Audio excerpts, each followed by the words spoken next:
ഫഖദ് യഅതി ബഅദുൽ മുതആലിമീൻ, ചില മുതആലിമീങ്ങൾ വരും. മുതആലിം എന്ന് പറഞ്ഞു കഴിഞ്ഞാൽ ഓൻ പഠിച്ചിട്ടുണ്ടാവില്ല, മുതഅല്ലിമല്ല. നമ്മുടെ നാട്ടിൽ മുതഅല്ലിം എന്നാണ് പറയുക. ഇത് മുതആലിം എന്ന് പറഞ്ഞു കഴിഞ്ഞാൽ പഠിക്കാത്തൊരുത്തൻ പഠിച്ചതുപോലെ എന്ത് ചെയ്യുക, അഭിനയിക്കുക. ഓൻ പഠിച്ചിട്ടുണ്ടാവില്ല, എന്നാൽ പഠിച്ചതുപോലെ എന്ത് ചെയ്യും, അഭിനയിക്കും. അവൻ്റെ വസ്ത്രത്തിലുണ്ടാവും, അവൻ്റെ ചിലപ്പോൾ സംസാരത്തിൽ നമുക്ക് തോന്നും എന്തൊക്കെയുണ്ട് എന്ന് തോന്നും. എന്നാൽ അവൻ പഠിച്ചിട്ടുണ്ടോ എന്ന് നമ്മൾ അന്വേഷിച്ച് കഴിഞ്ഞാലോ അവൻ പഠിച്ചിട്ടൊന്നും ഉണ്ടാവില്ല, എന്നാൽ പഠിച്ചതുപോലെ എന്ത് ചെയ്യും, അഭിനയിക്കും. അപ്പോൾ അത്തരത്തിലുള്ള ആളുകൾ വരും. എന്നിട്ടോ ഫയജിദു കൗലൻ, ഒരു കൗലൻ എന്ത് ചെയ്യും, ഓൻ കാണും.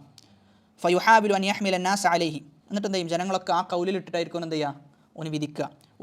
വയുലല്ലിലു മൻ ഖാലഫഹു, അതിനോടെതിരായ ആൾക്കാരെന്ത് ചെയ്യും, വഴിവഴിപ്പിക്കും. ഓൻ വഴിവഴിച്ചു പോയിട്ടുണ്ട് എന്ന് പറയും. വലൗ ദറബ ബിഹി ബഖിയത അഖ്വാലി സലഫ്, എന്നിട്ട് എന്ത് ചെയ്യും, ഓനിത് ബാക്കിയുള്ള ആളെ വലാലത്തിലാക്കുമ്പോൾ, വഴികേടിലാക്കുമ്പോൾ എന്ത് സംഭവിക്കുന്നുണ്ട് ഇവിടെ, ബാക്കിയുള്ള സലഫുകളെയും ഓൻ എന്ത് ചെയ്യുന്നുണ്ട്, വഴിവഴിപ്പിക്കുന്നുണ്ട് എന്നുള്ളതാണ്.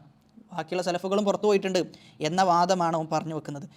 ഇത് ഇങ്ങനെ ചെയ്യുക എന്നുള്ളത് മുഹ്കമിനെ ഒഴിവാക്കിയിട്ട് മുതശാബിഹിനെ പിന്തുടരുന്ന പരിപാടിയാണെന്നാണ്. മുഹ്കമിനെ ഒഴിവാക്കിയിട്ട് എന്ത് ചെയ്യുക, മുതശാബിഹിനെ പിൻപറ്റുന്ന പരിപാടിയാണ് എന്ന് ഷെയ്ഖ് സ്ഥാപിച്ചിട്ട് ആയത്തോതാണ്. ഫഅമ്മല്ലദീന ഫീ ഖുലൂബിഹിം സൈഗുൻ ഫയത്തബിഊന മാ തശാബഹ മിൻഹു ഇബ്തിഗാഅൽ ഫിത്ന വഇബ്തിഗാഅ തഅവീലി. എന്തിനാ ഇങ്ങനെ ചെയ്യുന്നത്, ഫിത്ന ഉണ്ടാക്കാനാണ്.